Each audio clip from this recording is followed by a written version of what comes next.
자, 구약성경 931페이지 잠언 18장의 말씀을 볼 차례인데요.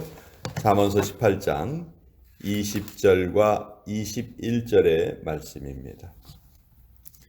구약성경 931페이지 잠언 18장 20절에서 21절까지 두 절의 말씀입니다.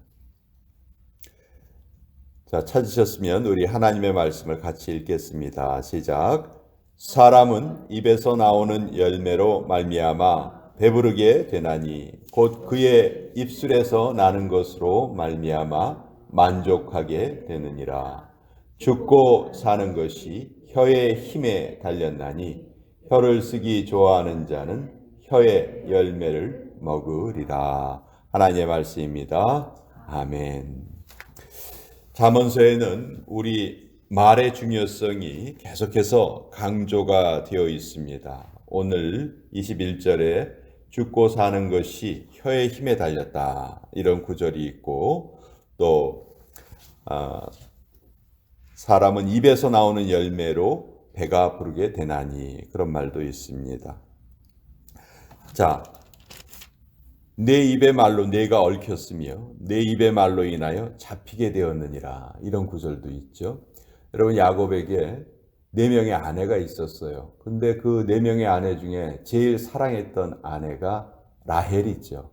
라헬은 아이를 낳지 못하다가 결국 막내 베냐민을 낳다가 그 길 위에서 예루살렘으로 가는 길에서 죽고 말죠. 근데 왜 그렇게 되었을까? 왜 야곱이 그렇게 사랑했던 라헬이 그렇게 좋지 못한 모습으로 죽음을 맞이하게 되었을까? 창세기에 보면요, 야곱이 그 외삼촌은 집에 있다가 이제 다시 돌아오잖아요. 가나안 땅으로 돌아올 때 야곱 몰래 라헬이 뭘 하나 훔쳐가지고 와요. 외삼촌의 드라빔을 훔쳐가지고 옵니다. 이 드라빔은 뭐냐면 아주 조그맣게 만들어 놓은 신상인데요, 일종의 자가용 신이에요.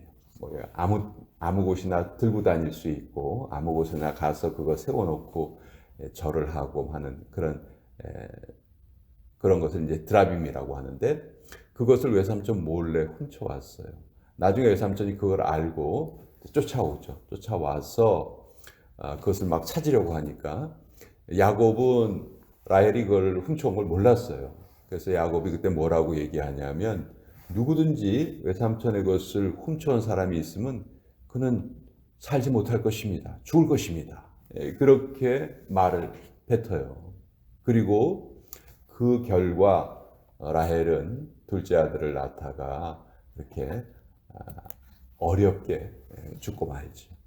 이런 것도 참 그 말의 힘을 우리에게 다시 한번 보여주는 그런 내용이라고 할 수 있고요. 우리 한국 사람들도 여러 가지 속담으로 이제 말이 중요하다, 말을 잘해야 한다 하는 것을 가르치고 있는데, 말이 고우면 비지 사러 갔다가 두부 사온다, 그런 말도 있대요. 그러니까 말을 이렇게 얼마나 잘 하는가, 거기에 따라서 우리의 인생이 이제 많이 바뀐다는 것이죠. 실제로 우리 인생살이의 약 3분의 2가 언어 생활로 이루어져 있다, 그런 조사도 있다고 합니다. 누에가 이렇게 실을 뽑아내는 거 한번 보셨어요? 누에는 그 입에서 실을 뽑아내서 그것으로 자기 몸을 이렇게 감습니다. 그래서 그 안에서 살죠. 사람의 언어도 마찬가지라는 거예요. 사람도 자기 입에서 나오는 그 말로 자기를 이렇게 뚫뚫뚫뚫 감고 사는 거라는 거예요. 자기 인생을 자기의 말로 이렇게 감아간다. 그래서 말하는 대로 이루어진다 하는 그런 말이 있는데, 왜 그럴까?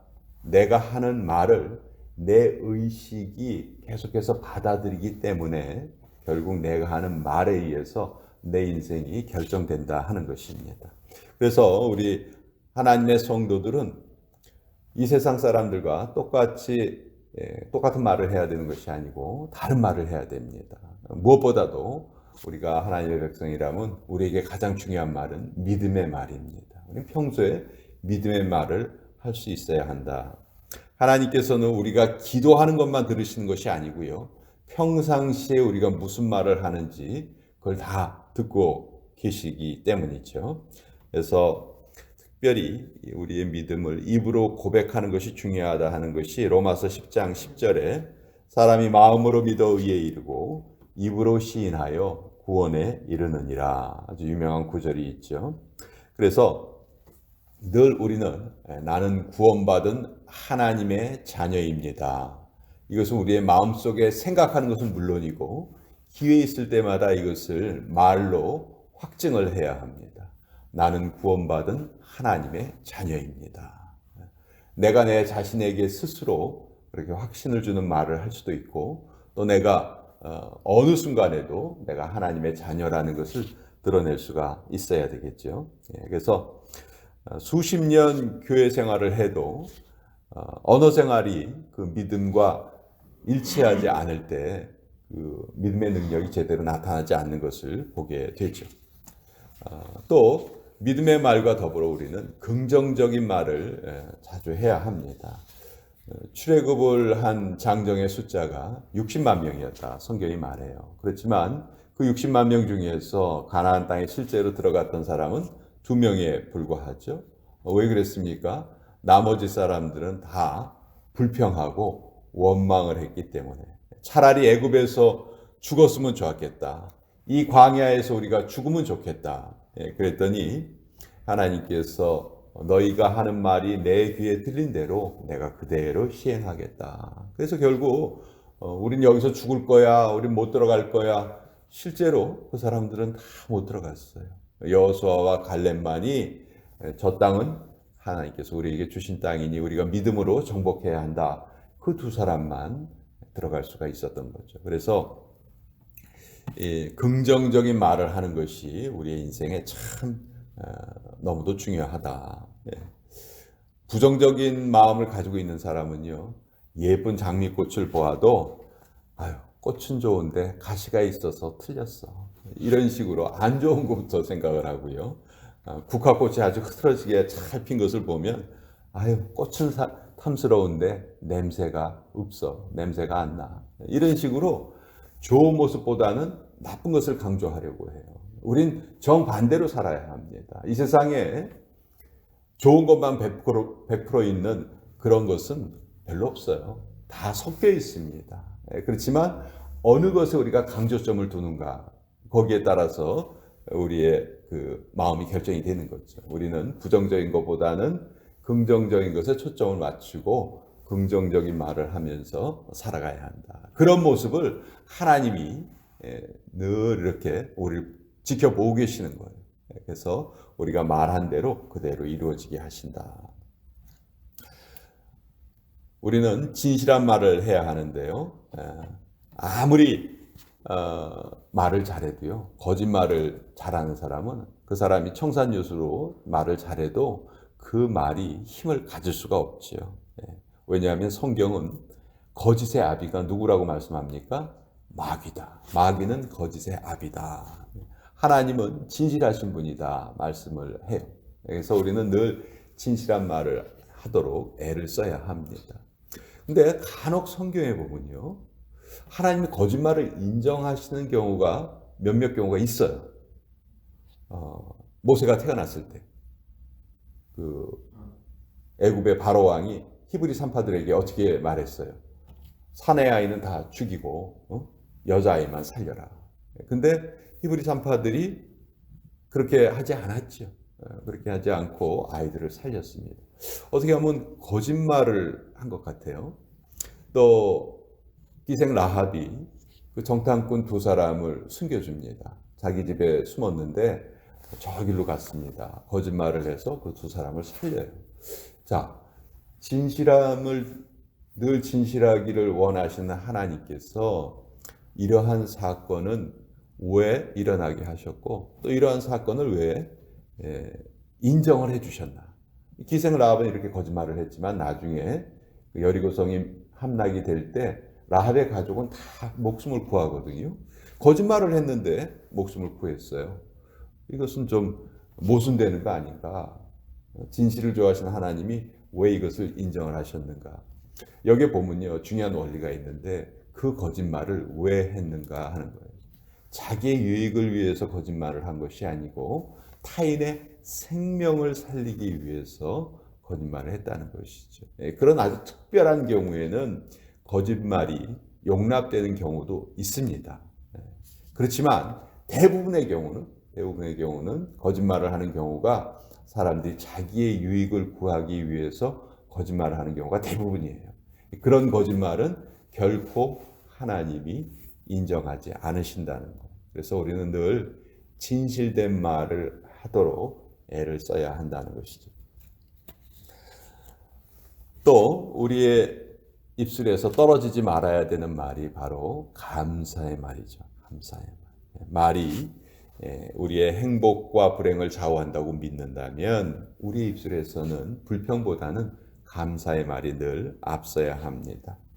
예수님께서 무슨 정말 두려운 말씀을 하셨는가 하면 마태복음 12장 36절 37절에 보면 이렇게 말씀하셨어요.